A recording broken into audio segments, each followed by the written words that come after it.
Bonjour amis décodeurs, amis décodeuses. Petit récapitulatif du live d'hier, donc le 4. Alors moi j'ai bien aimé ce live, je ne sais pas ce que vous en avez pensé pour ceux qui étaient présents sur le chat et puis aussi pour ceux qui ont visionné, on n'est pas obligé d'être présent sur le chat.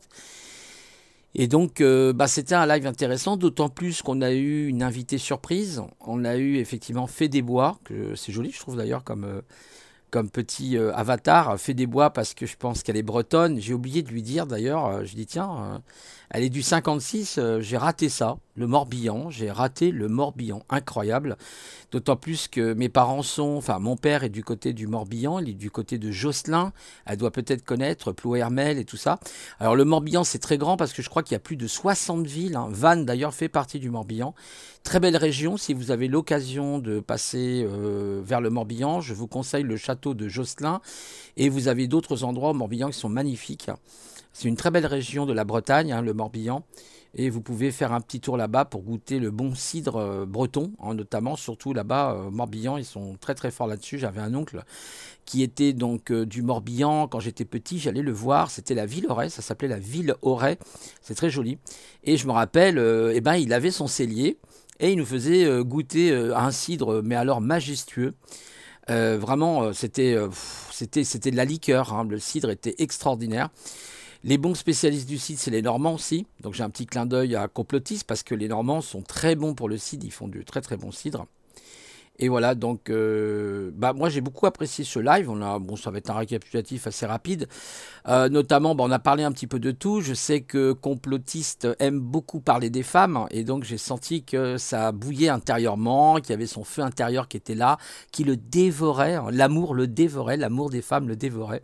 Et c'est bien, il a raison, ça fait partie de la vie, c'est la nature.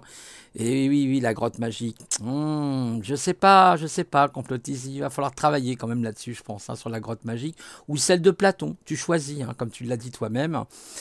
Et donc, non, ça a été super. Et puis, on a parlé un petit peu brièvement des zèbres. On s'est pas étalé sur cette question, mais j'étais étonné. Je ne savais pas qu'un des fils, je crois, a fait des bois, justement, est surdoué. Est parti au Canada à l'âge de 33 ans, je crois, parce qu'il n'arrivait pas à se faire ici en France. C'est pas étonnant. Et comme elle disait, fait très justement, souvent les personnes zèbres, alors c'est pas peut-être que les personnes zèbres, on est bien d'accord, mais souvent on commence quelque chose et ne le finissent pas. Et souvent, c'est vrai, je commence un livre et j'en commence un deuxième et j'en suis déjà au sixième et je les ai pas finis. Alors il m'arrive de finir des livres quand même, voilà, je vous rassure. Quand je suis très passionné, très captivé par le livre, si vraiment j'accroche, oui, je vais jusqu'au bout. J'avoue que j'avais jusqu'au bout. J'ai tendance d'ailleurs à regarder souvent la fin du livre plutôt que le début pour savoir comment ça se finit. C'est assez rigolo. Voilà, ça c'est un petit peu peut-être les marques un petit peu des zèbres. Il y a une très bonne chaîne là, que j'avais découvert déjà, ça s'appelle Bilan Psychologique, qui est pas mal. C'est un jeune, il s'appelle Luc Montarel, je crois, ou Marterel, quelque chose comme ça, qui justement fait des bilans. Il donne des signes par les personnes. Si vous voyez ces signes, c'est que allez sur sa chaîne, peut-être je vous mettrai le lien pour ceux qui seraient intéressés éventuellement pour se tester. Et après, vous avez la possibilité même en téléphone d'avoir un récapitulatif. Alors là, je pense que ça serait payant forcément, mais sinon, il a un site internet, il vous indique son site et vous pouvez déjà faire les tests et ça a l'air d'être pas mal.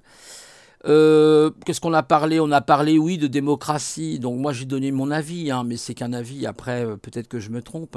Parce que souvent, la réplique qui est donnée pour les gens qui ne sont pas forcément pour la réplique, c'est oui, mais Churchill disait, il vaut mieux la démocratie que rien du tout. C'est vrai, c'est pas faux. Mais il faudrait peut-être trouver quand même d'autres modèles parce que je pense qu'on est épuisé avec ce modèle et qui ne sert plus à grand-chose, j'ai l'impression. Vous voyez bien ce qui se passe actuellement aux États-Unis. Vous avez vu le revirement de la situation. Alors moi, je suis pas forcément un pro-Trump ou un pro-Biden. Après, ça les regarde. C'est personnel. C'est les Américains qui votent pour leur pays. C'est pas moi, ça ne me concerne pas. Alors ça va nous concerner ici, nous, l'Europe, évidemment. Beaucoup disent évidemment, en fonction du président qui va passer, ça aura un impact sur l'économie européenne ou même sur les mœurs ou le social. Oui, oui, tout à fait. Ça a toujours été comme ça depuis la nuit des temps. Enfin, depuis le traité de Marshall, c'est toujours été comme ça. Bon, Mais voilà, on a parlé de ça, donc bah, il fera appel sûrement Trump, hein, il va pas se laisser marcher sur les pieds parce que je pense que malheureusement, à mon avis, on va découvrir des choses pas très jolies du côté des démocrates. Hein. J'essaye pas de prendre parti du parti républicain en plus, mais il est évident que je vous avais parlé à l'époque de Bush. Hein, alors je sais plus si c'était George Bush, le fils ou le père, bon, je crois que c'était avec Al Gore justement, il y avait eu des soucis. Hein, et il s'était aperçu qu'il y avait eu de la triche à l'époque de Kennedy aussi. Ça, il y a toujours eu ça hein, aux États-Unis. Hein, c'est pas, mais comme ici en France, hein, c'est tout. Le bourrage des urnes, etc., etc. Surtout qu'il craint, à juste titre, hein, Trump craignait justement ce vote par correspondance. Et là, oui, il peut y avoir peut-être des possibilités de tricher. Alors, c'est pas si sûr que ça, parce que normalement, quand on fait du vote par correspondance, il y a le nom, l'adresse de la personne. Il y avait une personne qui disait oui, mais elle peut le voter une deuxième fois, se déplacer. Oui, ben, c'est pas si sûr que ça quand même. Je pense pas que ça soit aussi simple que ça. À moins qu'il y ait vraiment des failles dans leur système. Parce que du coup, bah. Puis vous savez, aux États-Unis, ça se passe pas. Alors le problème, ce qui va rencontrer Biden, il va avoir quand même un problème assez sérieux, c'est que la Chambre des députés, elle est républicaine. Pour la majorité, elle est républicaine. Donc c'est un peu spécial, hein, parce qu'il faut qu'ils élus, faut qu'il y ait une élection après des sénateurs, alors comment ça s'appelle, des gouverneurs, je crois en particulier. C'est assez complexe aux États-Unis, ça marche pas les élus en fait. Bon voilà, on verra bien. Hein, de toute façon, ça risque peut-être de durer jusqu'à mi-novembre, voire même jusqu'à fin novembre. C'est tout à fait probable s'il y a des appels en cours à la Cour de justice américaine. Je ne sais pas. Je ne sais pas comment ça va se passer. Bon voilà, on a parlé de ça un petit peu, mais ça a été très très très brief. On a eu aussi l'avenue de Eric. Hein. Oula, je l'ai oublié, le pauvre Multi-Eric. C'est pas bien de ma part, désolé Multi-Eric, je t'ai oublié dans l'affaire. Avec son avatar rigolo, avec son lapin. Alors oui, Eric, Eric, c'est toujours le même. Hein, c'est notre artiste Eric, hein, qui d'ailleurs je l'encourage à continuer ses œuvres artistiques parce que je pense qu'il est fait pour ça. Et bon, alors après, on a parlé un petit peu de notre galaxie, qui est une galaxie spirale barrée, et je lui ai dit que c'était 150 000 km ou 200 000 années-lumière, plus exactement. Ben si, les chiffres sont donnés, mais de toute façon, c'est ce que je lui dis. Après, pour rigoler, on a pris simplement 100 années-lumière. On a dit, regarde, il faudrait, voilà, imagine 100 années-lumière à la vitesse de 300 000 km par seconde. Enfin, la lumière, c'est 299 000 et quelques, mais on a arrondi à 300 000 km par seconde. Oui, enfin, on peut même pas mesurer la distance tellement elle est grande. Voilà, pour nous, ça nous dépasse. Nos petits cerveaux humains est dépassé par les chiffres. Ça s'appelle des chiffres exponentiels. Si vous mettez un exposant de temps, c'est énorme, quoi. Vous avez la formule E, hein, exposant de temps. C'est comme les puissances. Si vous dites 10 puissance, par exemple, je sais pas, je vous donne un exemple complètement fou, mais vraiment fou du coup. 10 puissance 200, ça veut dire que derrière votre 1, il y a 200 zéros. Donc vous voyez le chiffre, vous savez même plus ce que ça veut dire. Donc on parle en exposant, on parle voilà, en exponentiel. Et donc c'était intéressant, on a parlé de ça, moi j'ai beaucoup aimé. Donc oui, je fais un récapitulatif, c'est rare que je fasse des récapitulatifs comme ça, des lives, mais j'ai beaucoup aimé ce live. Je me sentais vraiment à l'aise, malgré un peu que j'étais fatigué, j'étais pas forcément très bien. Mais j'ai senti quand même une bonne énergie. Il y a eu a priori 145 vues. Bon, c'est pas beaucoup. J'aurais préféré qu'il y en ait un peu plus. Je suis un petit peu déçu par rapport à ça. Mais bon, c'est mieux que mes 30 ou 40 ou 60 vues que je fais habituellement quand je fais des capsules par exemple. Malheureusement, j'attire pas beaucoup de gens parce que voilà, c'est comme ça. Hein. Je préfère, à la limite, c'est ce que je disais, je préfère qu'il y ait une petite communauté de gens qui se sentent plutôt concernés par justement cette problématique des surdoués. Là, je suis en train de lire le livre de Carlos Tinoco qui s'appelle Intelligent, trop intelligent, les surdoués de l'autre côté du miroir. Et c'est extraordinaire ce qu'il dit, c'est très intéressant et c'est vraiment, mais vraiment pas simple. Il y a aussi des mythes, hein. Il y a aussi les faux selfies, il y a plein de choses qu'il raconte qui sont très intéressants. Bon, j'en suis qu'à la page 32, hein. C'est assez bien fait. Vous voyez, il parle d'historique. Je peux vous lire, si vous voulez, très brièvement l'arrière du livre. Alors il nous dit quoi? Il nous dit savoir si l'on effectivement est un enfant surdoué. Donc il parle beaucoup des enfants, est devenu une préoccupation, voyez, centrale de l'éducation, de la société et du monde professionnel. Ce livre donc explore ce que signifie être intelligent. Pourquoi est-on surdoué? Ce mot a-t-il vraiment un sens? Qu'il dit, donc c'est une question qu'il pose. Et il dit, donc c'est une enquête, hein, alors là je vous fais un petit résumé, il dit c'est une enquête au cœur donc, de l'intelligence humaine qui offre un nouveau regard, voyez, sur nous-mêmes, l'école et la société, un essai, voyez, qui bouleverse notre vision de l'intelligence. C'est très intéressant. Hein. une nouvelle lecture d'un phénomène qui fascine Echter Action, donc de la monnaie des livres. Voilà, ça c'est livre de poche. Alors, qu'est-ce qu'il est, Carlos Tinoco? Bah, il est normalien, donc il a quand même fait l'école normalienne, hein, c'est pas n'importe quelle école. Il est agrégé de philosophie, il est professeur en psychanalyse, d'accord? Il est psychanalyste. À 10 ans, il a intégré l'un des premiers centres de France dédiés aux enfants dits précoces, bon, à l'âge de 10 ans, vous vous rendez compte? Jeune vocation artistique, littéraire et scientifique. Il est l'auteur de plusieurs ouvrages. Voilà, donc on voit tout de suite la main du surdoué. Déjà pour écrire, il faut quand même avoir une capacité d'analyse qui est assez profonde. Donc c'est assez intéressant. Puis il a suivi bon, des grandes écoles, hein, vous le voyez. À l'âge de 10 ans, déjà, il intègre la première école, le premier centre. Hein, on intègre les précoces. Et d'ailleurs, quand il parle, faut le suivre, hein, parce que c'est très psychanalytique, c'est le cas de le dire, c'est vraiment de la psychanalyse, hein, mais c'est aussi de la philosophie. J'aime bien l'écouter, moi, il m'enrichit énormément. Carlos Tinoco, je trouve que c'est une personne qui a un langage, il a une richesse au niveau du vocabulaire, au niveau du sens, de l'analyse qui est très très profond.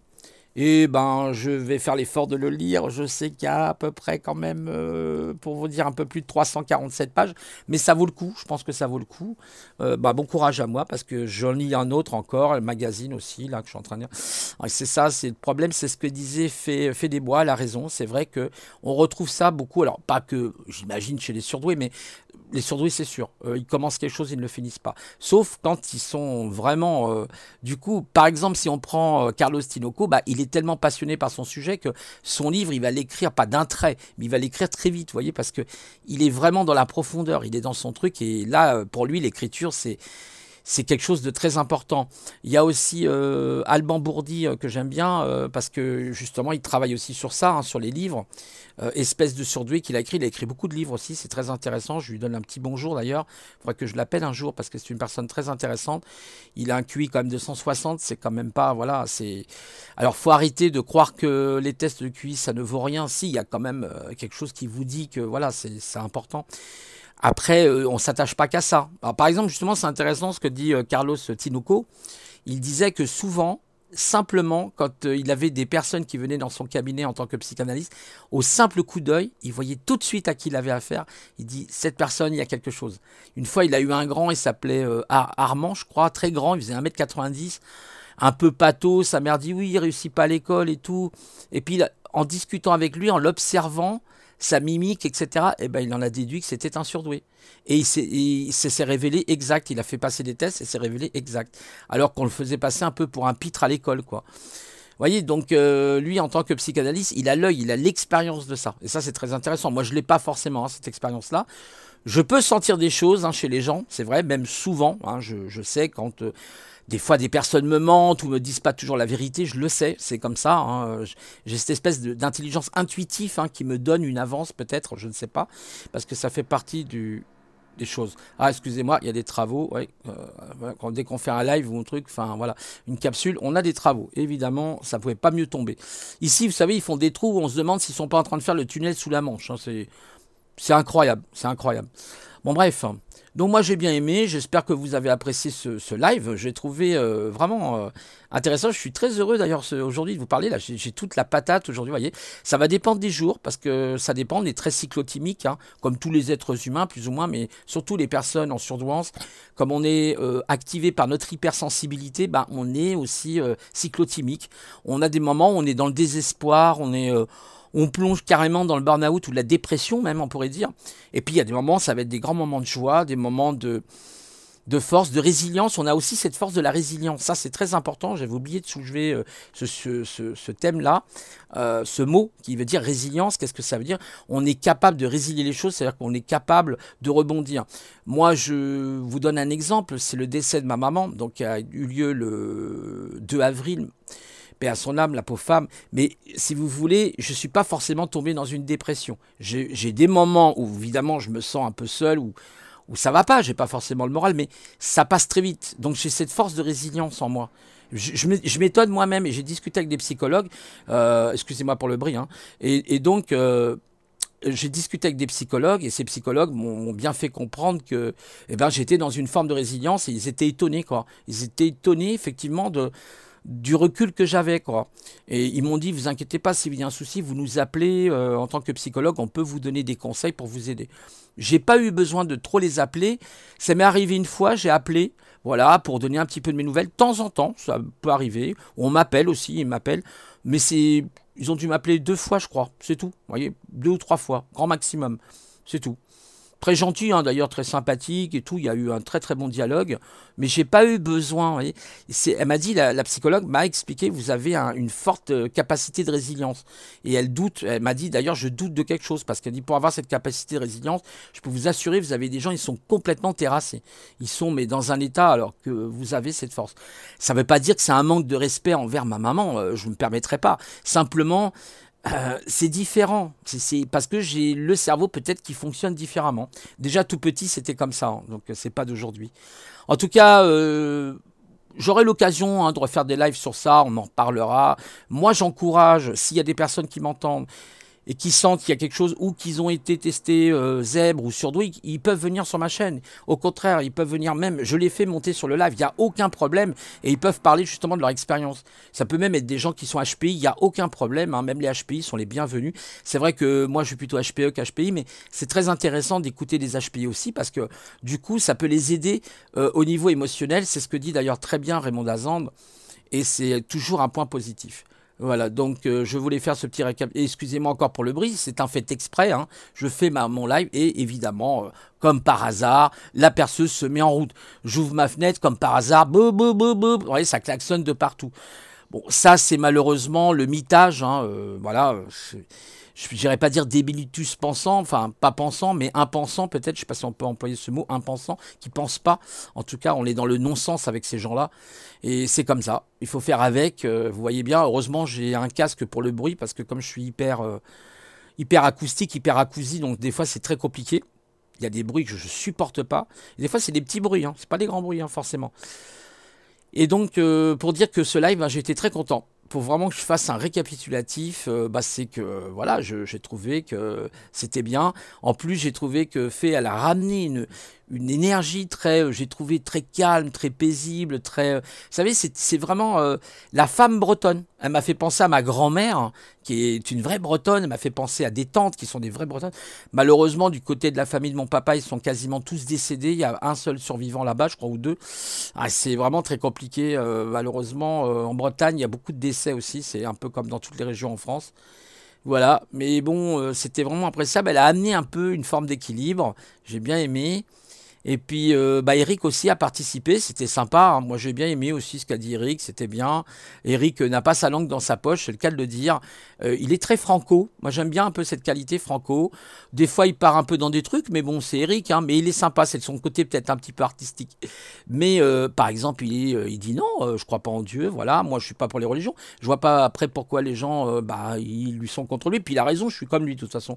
Après chacun mène son histoire comme il veut, mais on sait très bien que malheureusement l'histoire le prouve, hein, les religions n'ont apporté que des guerres la majorité du temps, hein, bien sûr il y a eu des moments de paix, mais la majorité du temps on peut constater, c'est l'histoire qui le dit, c'est pas moi, qu'il y a eu des guerres à cause des religions, et c'est comme ça, et monothéistes et en général.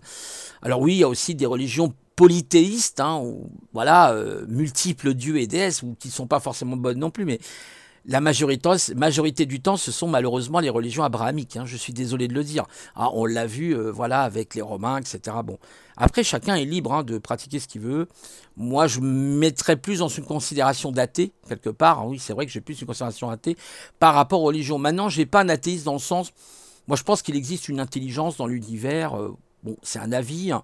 Moi, j'ai même dit hier, je crois, dans le live, j'ai même parlé de hasard accumulé, c'est-à-dire une strate de hasard par milliards de hasards. On finit peut-être par créer une forme d'intelligence, pourquoi pas? Après tout, on n'en sait strictement rien. Est-ce qu'on aura un jour la réponse, d'ailleurs? Mais c'est vrai que je pense quand même que dans la vie, même Spinoza, je pense qu'il l'a ressenti, il y a quand même une force de la nature. Je crois qu'il parle d'ailleurs de Deus Vita ou quelque chose comme ça, sur la vie. Hein. Donc, il dit bien, il y a le Dieu de la vie, il y a la vie quelque part. Même je pense que Spinoza l'avait compris, ça, vous voyez. Alors, ça c'est important. Il y a aussi une personne intéressante, des fois que j'écoutais chez Arsenio, des fois je vais sur sa chaîne, je suis abonné à sa chaîne, c'est Willem. Il a écrit un livre d'ailleurs, Willem, très intéressant. C'est un savant, c'est une personne qui a un doctorat, hein, il a quand même un doctorat en sciences. Et c'est assez intéressant ce qu'il dit. Et lui, il défend justement les philosophes de la raison pure et non pas les philosophes théologiques. C'est-à-dire aujourd'hui, c'est vrai qu'on a beaucoup de philosophes théologiques, c'est-à-dire des philosophes de la religion. Voilà, et lui, comme il dit Willem, c'est du non-sens. Et moi, je suis tout à fait d'accord avec lui. Je partage tout à fait ce point de vue de Willem qui dit que on doit être dans la raison pure, on doit être dans la science. La religion, c'est du dogme. La science n'est pas du dogme. Alors, j'ai vu des articles quelquefois, ils disent oui, mais la science, c'est un dogme. Alors, on peut peut-être le concevoir comme un dogme, mais c'est pas un dogme. Hein. Les scientifiques se basent sur des hypothèses et sur des théories. C'est comme ça. Puis, quelquefois, les théories elles peuvent tomber aussi, c'est arrivé, je vous ai parlé des monopoles, les monopoles magnétiques, on s'est aperçu qu'il existerait des matières, des cristaux qui peuvent effectivement, j'en ai parlé d'ailleurs dans une capsule, qui pourraient effectivement avoir un seul pôle, eh oui, et non plus le pôle sud et le pôle nord, ou le pôle nord, pôle sud, comme vous voulez. Comme quoi, vous voyez, la science, c'est toujours... elle est toujours dans la découverte de quelque chose, mais on en a besoin, elle est très importante pour notre société. Plus importante que la religion, justement, je pense. La science nous fait avancer. Malheureusement, elle est aussi peut-être utilisée par les technologies d'une mauvaise manière, je trouve. En tout cas, ceux qui sont derrière n'ont pas forcément l'éthique courageuse pour utiliser intelligemment la technologie. C'est ça le problème. On a l'impression d'être dans une technologie de George Orwell qui doit nous suivre partout. Bon, après, est-ce que pour autant il y a des espionnages systématiquement? Non, mais ça ouvre les portes à beaucoup de dérives. C'est ça le problème, justement. Si vous ne mettez pas d'éthique dans la science, ça ne sert à rien. Je ne sais plus quel philosophe disait, ou sage qui disait « science sans conscience est ruine de l'âme ». Donc le problème, c'est qu'il faut y mettre la conscience. La conscience, c'est-à-dire la clairvoyance, de dire que là, c'est bien ou c'est pas bien. Enfin, ce qui est bien pour l'un n'est peut-être pas bien pour l'autre. Mais bon, je ne vais pas trop m'étaler parce que ça sera peut-être le sujet d'un live, pourquoi pas, un jour. En tout cas, merci aux intervenants qui sont venus, ça m'a fait plaisir. Merci donc à Complot, merci à Fédébois, merci à Eric. Ça a été un très beau live, il n'y a pas eu de dispute. De temps en temps, il peut y avoir des petits désaccords, mais ça c'est normal, ça fait partie de la vie. Faut arrêter aussi de penser qu'il faut toujours brosser les gens dans le sens du poil. De temps en temps, je suis en désaccord avec Complot. Je peux être en désaccord avec lui, comme avec Eric ou comme avec Fé. Dans l'avenir, c'est possible. Parce que je ne serai pas d'accord sur cet avis-là, parce que j'ai un autre avis. Comme ils seront en désaccord avec moi. Et là, après, si vous voulez, quand vous êtes en désaccord avec quelqu'un, il faut amener des argumentations. C'est intéressant. Il ne suffit pas de dire ce que tu dis, c'est de la bêtise. Ce que tu dis, ça n'a pas de sens. Prouve-le-moi. Prouve-le-moi. Il est là le problème. Malheureusement, je vois et je constate dans beaucoup de lives sur YouTube où vous avez des gens qui avancent des choses, qui avancent des théories, mais ils n'ont aucune argumentation avec eux. Ils n'apportent pas les bagages nécessaires pour pouvoir justement blinder leur argumentation et dire voilà pourquoi ça ne marche pas, parce que j'ai lu ça ou parce que j'ai analysé par moi-même, j'en ai fait une déduction sur tel et tel acteur. Par exemple, quand on parle, je sais pas, d'évolution, si une personne me dit « Ah bon, tu crois pas à l'évolution ?» je dis « Non, je crois pas spécialement à l'évolution, j'y crois jusqu'à un certain point. » Ah bon, jusqu'à un certain point? Oui, parce que, par exemple, Darwin a expliqué qu'il y a les plantes avec fleurs et les plantes sans fleurs. Moi, ça, je l'ai lu, voilà, et il était bloqué là-dessus. Ah oui, ça met un coup aux théoriciens darwiniens, au néo-darwinisme, je suis désolé. C'est pour ça que je parlais de la voie du milieu. Et pareil pour les créationnistes, la création instantanée, mais où c'est que vous avez vu ça, là? C'est dans les films, ça. Voilà, bon, bref. On va pas rentrer plus dans cette polémique. Simplement, moi j'ai apprécié. Je vous remercie aussi le chat qui était présent. Il y avait Catherine, il y avait tout ça. Ah, j'ai un coup de téléphone, elle attendra un peu. Comme par hasard. Et donc, je voulais vous dire voilà, que ça a été super. C'est toujours perturbant. Vous voyez, j'aurais dû couper mon téléphone, c'est de ma faute. Plus je connais la personne. Bon. L'attendra, puis c'est tout. Voilà, hop, ça s'est arrêté. Voilà, c'est bon, ça s'arrête. J'aurais dû, c'est un peu de ma faute. D'ailleurs, c'est ce que je vais faire. Là, maintenant, il y a la perceuse, vous voyez. Bon, de toute façon, j'ai fini, donc c'est pas la peine que je m'avance. Vous voyez, ça, c'est des zones de perturbation. Vous voyez, c'est ça. Vous voyez, la technologie, c'est ça. Ça peut aussi vous perturber, la perceuse, le truc, le machin. Écoutez, passez une bonne journée pour vous. Et puis, je vous dis à un prochain live. Peut-être demain, pourquoi pas. Ça sera vendredi, ça serait sympa, un petit live. Je vais voir si je suis en bonne forme, si je suis de bonne humeur. Voilà. Allez, amis décodeurs, amis décodeuses, je vais y arriver. C'est pas toujours facile. Déconnez pas trop. non plus, hein, d'accord? Non, je plaisante, je rigole. Et les déconneuses aussi. Ne déconnez pas trop les déconneuses, d'accord? Je rigole. Allez, c'était Didier. Salut à tous, au revoir.